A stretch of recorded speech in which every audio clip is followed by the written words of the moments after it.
Hello friends, आज आपण बनवणार आहोत झणझणीत गवार भाजी, तीही बिना कांदा आणि हिरव्या मिरच्या। सगळ्यात अगोदर गवार तोडून घेऊया। नंतर गरम तव्यात ही गवार कोरडी परतून घेऊ, यामुळे भाजीचा स्वाद अजून छान येतो आणि गवार पटकन शिजते। गवार भाजून झाली की एका ताटामध्ये काढून घेऊ आणि त्यामध्ये पाणी टाकून स्वच्छ धुवून घेऊया। आता एका कढईमध्ये तेल गरम करून त्यामध्ये मोहरी, जिरे, ठेचलेला लसूण आणि बारीक चिरलेला टोमॅटो टाकून घेते। हे सर्व छान परतून घ्यायचे। नंतर घरगुती मसाला हळद ऍड करून घेऊया। त्यानंतर गवार त्या सर्व मिश्रणात घालायची।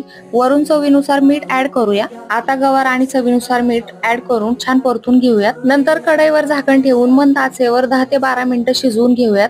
मध्ये मध्ये गवार हलवत राहायचे आहे, जेणेकरून भाजी छान मऊ होईल आणि मसाल्याची चव व्यवस्थित उतरेल।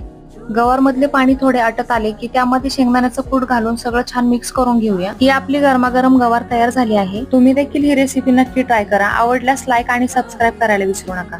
पुन्हा भेटूयात एक नव्या रेसिपीसह।